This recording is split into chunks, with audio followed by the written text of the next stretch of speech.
Coach, I was hoping to get some updates on the injury front. I know it sounds like, oh, let's just go. I'll go ahead and open it up to you there. I guess Niara, Taylor, and Jazz. What's the latest with those three? They haven't practiced yet fully. We hope to have them in the game. Obviously not going to be 100%, but that's still kind of to be determined. I'm anticipating that at least two of those three will be good to go. I couldn't tell you which two.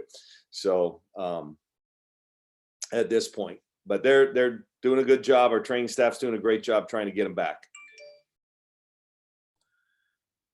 Okay, next we'll go to James Creppy of the Oregonian. Kelly, wanted your thoughts on Corn Gable and just the matchup she's going to present to your point guards, whether TC goes. Well, obviously, if TC goes, it's kind of a different defensive situation. But if Taylor goes or if Maddie's out there, they're both obviously strong on the defensive end. What's Corn Gable going to present? Well, her and all of them. I mean, I just, after you watch them and have you seen them play, you know what I'm talking about. They play really a good brand of basketball. But she's a tremendous player. I mean, and they're so difficult to guard because they get so much movement. If you switch, then they're going to have matchup advantages. If you don't, they're so well skilled, that they can get open shots. They run their stuff really, really well. Ideally, we're going to put, our best defender on her. I don't know who that is right now, without Chavez, without Shelley, those are two of our better defenders on the perimeter. So, it's an area of concern for us, but, we've got a plan for it. We're working to do the best job we can on them and her especially. They're kind of a three-headed monster, but man, they've got other really good complementary parts. There's no question. And she certainly. Next, we'll go to Ryan Thorburn of the Register Guard. Kelly, obviously, Sedona's been getting a lot of attention for her video about the NCAA and also for returning to Texas. What do you think about all that attention, and how do you think she'll handle that when it's time to play?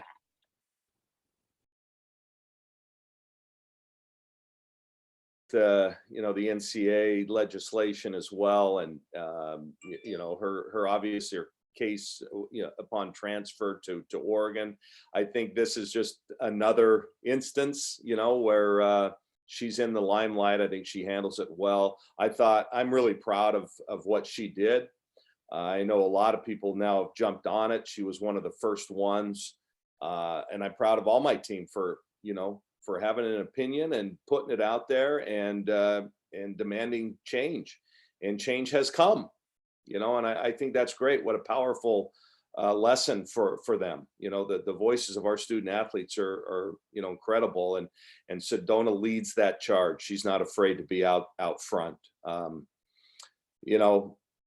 But now it's time to really kind of think basketball. That's why we're here. And I've already talked to them. Their voices become even more powerful if we can continue on in this tournament.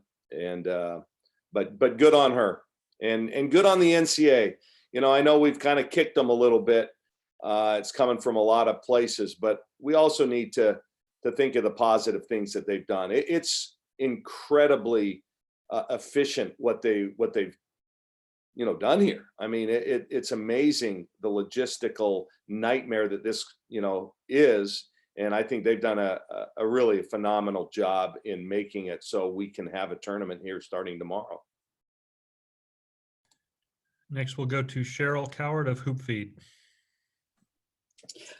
Speaking of what the NCAA has done, what have you seen improve in this short period of time to help your team, given what Sedona put out there? And did you know that she was going to put that out there? And what was the communication between maybe you and the NCAA after that?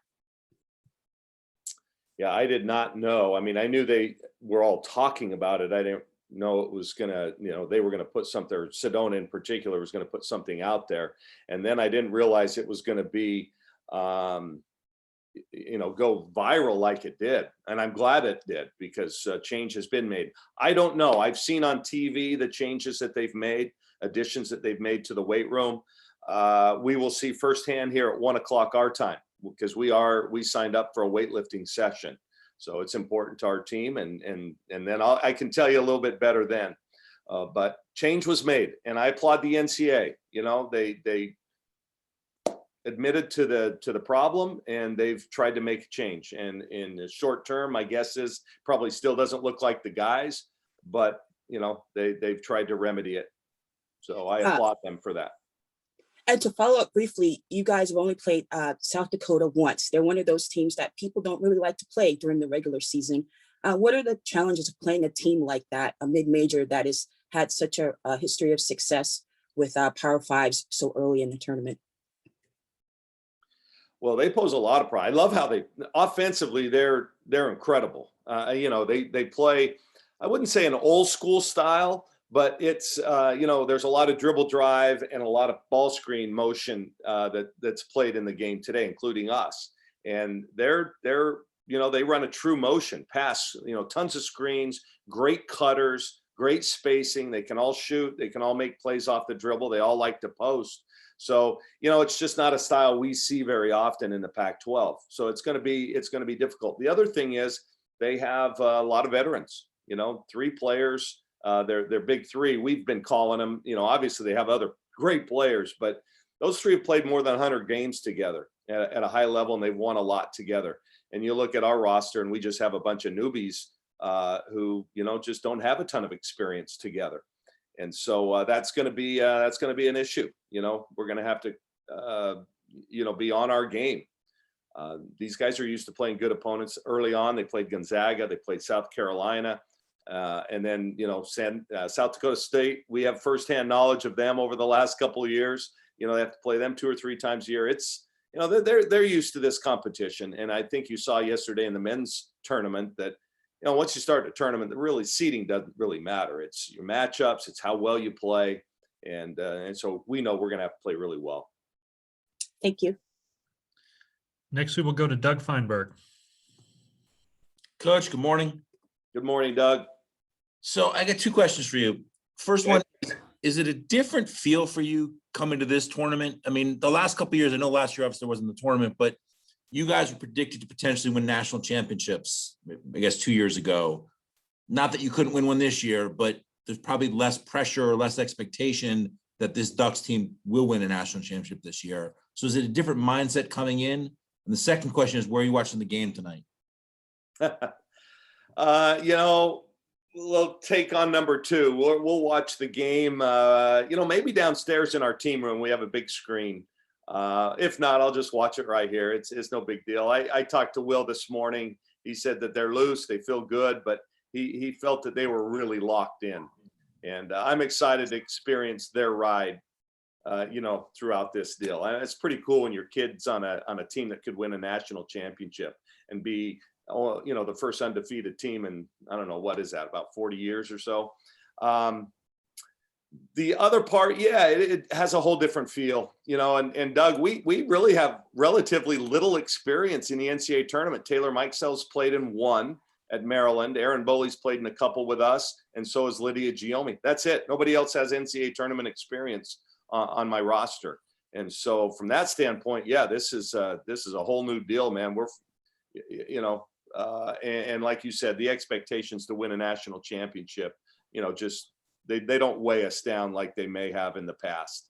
But we could handle it in the past because we had veterans and they were used to that kind of success. We haven't experienced that yet. So, yeah, I think we can go out and play free and easy and just do the best we can and see how far it takes us. Thanks, Coach. All right, buddy. Next, we'll go to Eric Scopel. Coach, you already talked about their big 3, but in particular, Shervin. Just what? Yeah, you shake your head there. You know, how would you compare? Are there players that you compare it to? And kind of what is the? I guess what does she do that makes it difficult to face her? Yeah, well, because she's a threat inside and out, and just knows how to play. You know, we're going to try and make her defend us. You know, the one thing the advantage that we have, you know, in their conference, I don't know all the teams, but my guess is they don't see 6'7" and 6'5" defenders. And so that could be a little, you know, tough for her. But at the same time, she she's on the perimeter so much, setting screens, picking and popping, doing those kind of things, that she'll be a difficult matchup for us when we're on defense. So I just love she plays both ends of the floor. You know, good rebounder, gets to the free throw line, can take you off the dribble. She's skilled with both hands, left, right, inside. So you can't necessarily just take this shoulder away or that shoulder away. You know, she's good with both. So she's just a good, solid basketball player. That's why she's a candidate for the Becky Hammond Award. Well deserved. And like I said, a ton of experience. Next, we'll go to James Crepia. Kelly, you were running more of the pick and roll with T Mike and Niara in the last game, trying to get that going. That hasn't been as much of the offense this year. Understandably, I get it. South Dakota's coach is really extremely complimentary of the way you guys run that, and mainly your counters to everything defensively and things that they just don't, like talking about it, they don't see as much because of size and other things. I'm not going to compare to last year. I'm not even compare to 2 years ago. This is unfair. Take me back to when you're watching yourselves on tape of that aspect of your offense, which was such a staple before. How is what you're able to do out of that compare to Sabrina Ruthie year one? Because that's really where you are, to your point, because of so many new players, whether it's T Mike a little bit more experienced, but Niara is newer, Sedona is newer. What does it look like now to what it looked like 4 years ago at the beginning of that time? Yeah, well, two things that really come to light when you talk about the differences. You know, we're not as creative. We don't have that player that can just really attack and get into the paint and draw help. You know, Sabrina was so good at that. Mignon Moore was good. Maite Cazorla was good at that. They were better out of the pick and roll to where they could create. What pick and roll does, you don't necessarily score off that action itself. It's that leads to kind of the dominoes start to fall. You know, you get into the paint, you draw help, you kick it out, and then, you know, you either take that 3-point or you make the extra pass for an open 3-point shooter. That's why Erin Boley was just so effective in that kind of action, because she drew, you know, we were able to get in the paint. And then Ruthie was pretty much automatic. You gave her the ball inside, she was going to score. And we just haven't been quite where we want to be in that regard, you know, where you've got to had to double team Ruthie or she was going to score, you know, and we're not seeing a ton of double teams. And again, all those kind of things lead to the dominoes starting to fall. And that's what the beauty of our motion has been. You know, and then Sabrina, she wasn't like that when she first got there, but she was the master at knowing rotations and being able to spot that open player on the perimeter. And we just have new players that, you know, just quite aren't there yet. So it's been a work in progress. It's nice that she is complimentary. But, you know, we still have some work to do in that. I don't know if that answered your question, JC. Next, we'll go to Ryan Thorburn. I'm just being honest, buddy. You know me, I'm always going to be honest. Kelly, when you think about Chavez, obviously she had to watch the Final Four in a walking boot, and last year got canceled. Now it sounds like she's questionable. What kind of lift would that be if she is able to finally play in the NCAA tournament? And if she's not, how heartbreaking is that? Well, certainly heartbreaking for her, you know, if that's not the case. She did practice a little bit with us yesterday, so that was encouraging. So it actually lifted our spirits yesterday. You know, we need her. She's one of our better defenders. She's tough. She's one of the players, and we just talked about on the last question, that can actually create for others. So she's an important piece. Now, that being said, you know, she's not going to be 100%. But I think Taylor Chavez, at whatever you can get her, if she's cleared to go, I think is a big lift for us. And I want it for her. I mean, could you imagine to miss her third straight tournament? That would be tragic. Next, we will go to Cheryl Coward.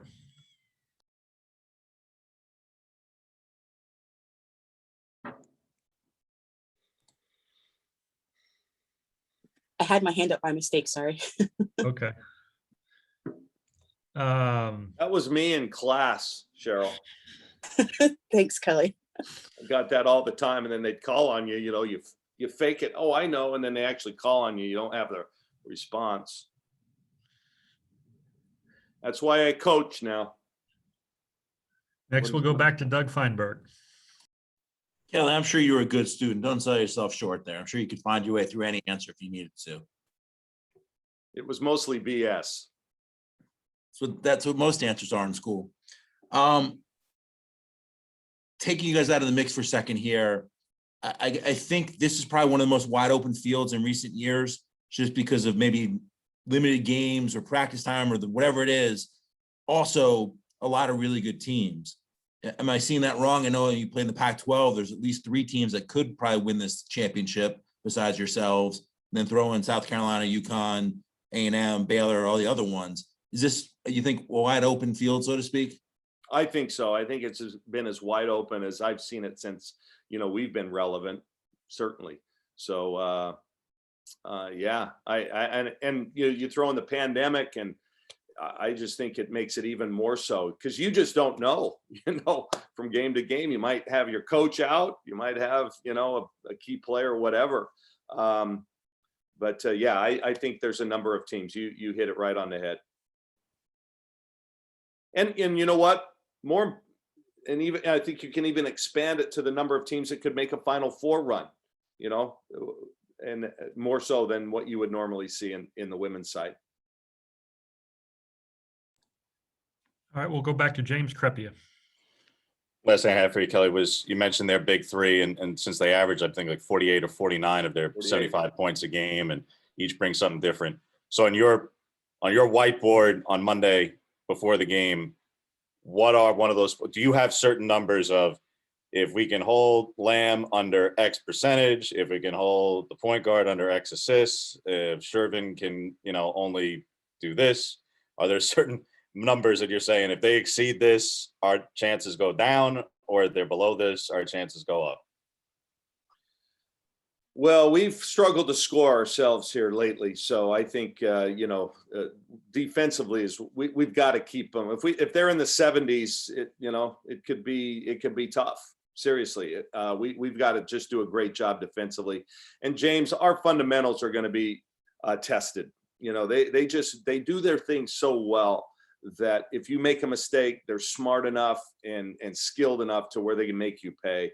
So ultimately, it's going to come down to just our willingness to defend, and we've got to play extremely hard. We're capable of doing that, and more than that, we've got to play really smart defensively. Yeah, if this game's in the high 70s and 80s, given our style now, and without Pow at our true point, that's going to be tough for us to play in the 80s right now. Okay, looks like But if you look statistically, we're even in a lot of categories. Turnovers per game, rebound margin. It's 2 teams that are relatively equal in a lot of the game. They score maybe a basket better than us, but like I said, we're a different team now. Okay, Jimmy. Sorry, buddy. No, I was going to ask if anybody had anything else for Coach Graves. And if not, thanks to everyone and to Coach for joining us this morning, and we hope everyone has a great day. Hey, my pleasure. I know it's a busy sports day, guys. I appreciate you being here.